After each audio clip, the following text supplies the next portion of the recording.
Incroyable, stratosphérique. Le Real Madrid, qu'est-ce qu'il faut faire pour que vous perdiez une finale de Ligue des Champions? J'ai fait une vidéo, j'ai dit le Real Madrid a quelque chose. Ils ont des gris-gris ou je sais pas quoi. Mais ça peut pas être que du football. Plus tu penses, plus ça te fait mal. En tant que non-supporter du Real Madrid, bien sûr. Une finale dans laquelle le Real Madrid a été bousculé à tous les niveaux. Jamais j'ai vu une équipe mettre le Real Madrid en mal comme ça. Contre City, c'était un cas à part. Contre City, le Real Madrid était sûr que City allait les faire du mal. Le Real Madrid a joué dans le but de ne pas encaisser et éventuellement aller en prolongation ou au tir au but. Là, c'est différent. Là, c'est une finale. Le Real Madrid est en pleine confiance. Il y a une énorme différence entre les deux équipes. Dortmund, première mi-temps, ils asphyxient complètement le Real Madrid. Tous les techniciens du Real Madrid sont isolés. Le Dortmund a créé une sorte d'isoloir. Ils ont mis tous les techniciens dedans. Personne, que ce soit Vinicius, Rodrigo, Toni Kroos, Bellingham. Moi, à ce moment, je me suis dit, mais si les gars-là ne remportent pas cette finale, ils auront de quoi se mordre les doigts. Et quand j'ai vu les multitudes d'occasions qui sont créées, ils ne les ont pas mis, j'ai dit, non, là, ils ont perdu la finale. Il y a une différence entre jouer le haut niveau et jouer le très haut niveau. Quand tu joues contre le Real Madrid, tu as autant d'occasions, il faut les mettre. Surtout une saison où tu sais que quel que soit le tempo que tu leur imposes, ils finissent quand même par te punir. Ils l'ont fait contre City, ils l'ont fait contre Bayern. Tu as 4 occasions franches en première mi-temps. Tu as même des 1 contre 1. Qu'est-ce que tu as à faire, les gars? Marc, mets la pression sur le Real Madrid. Pousse-les à revenir au score.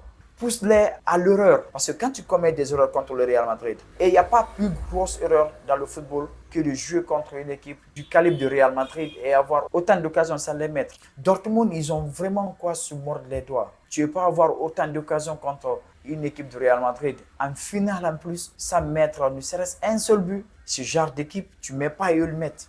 C'est comme ça, c'est ce qui fait de le Real Madrid. C'est ce qui fait leur réputation. J'ai vraiment aimé la première mi-temps du Dortmund. Et c'est une première mi-temps où ils auraient vraiment pu plier ce match. Minimum 2 buts. Hummels, c'est l'une des rares fois que je vois un défenseur à son âge museler complètement Vinicius. Tout était là pour que Dortmund rapporte cette finale. Tout était là. C'était en leur faveur, quoi. À un moment, en première mi-temps, le Real Madrid ne jouait même plus. Ils voulaient vraiment que la première mi-temps finisse. Brandt qui a 1 contre 1, il rate. Adeyemi 1 contre 1. Je ne sais même pas ce qu'il voulait faire. Et le match d'Adeyemi, quasi parfait. La seule chose qui a manqué, c'est son face-à-face face à Courtois. Mais sinon, son match, son duel face à Dani Carvajal avait vraiment du mal. Il a compris qu'en termes de technicité et de vélocité, il ne pouvait pas battre Adeyemi. Il fallait vraiment entrer dans sa tête. Et c'est là que tu vois l'expérience des grands joueurs, des joueurs habitués à la Ligue des Champions.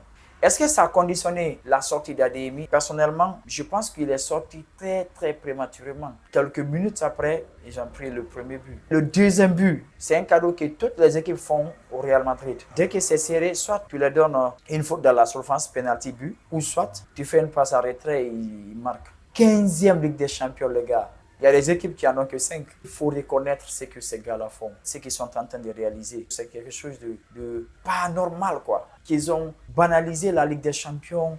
J'espère qu'avec ce nouveau format, ils ne vont pas encore dominer la Ligue des Champions. Et tout indique qu'ils vont le faire. Il y a cette passation de pouvoir. Des anciens qui passent au pouvoir aux plus jeunes. Et les plus jeunes qui remportent encore la Ligue des Champions, ça leur met suffisamment en confiance. Premier mi-temps, complètement à côté. Deuxième mi-temps, champion. Toute la première mi-temps, ils n'ont eu 0 occasion. Première mi-temps, 0 tir cadré. Deuxième mi-temps, à partir de la 70e minute, c'est devenu notre équipe, quoi. Complètement métamorphosée. Ils ont commencé à mettre du pressing au centre. Dortmund a fini par commettre une boulette. Une passe à retrait. Il y a Vinicius quand même. Tu vas confirmer son ballon d'or. D'ailleurs, les gars, dites-le moi dans les commentaires.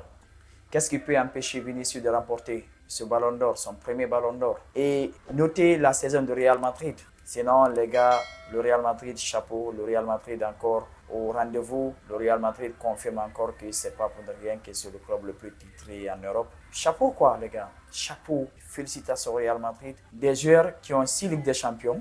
C'est plus que beaucoup de clubs. Toni Kroos, une très belle retraite, quoi.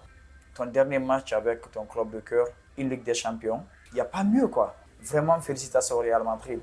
Les gars, soutenez la chaîne. La Copa Et l'Euro, ça sera sur la même chaîne.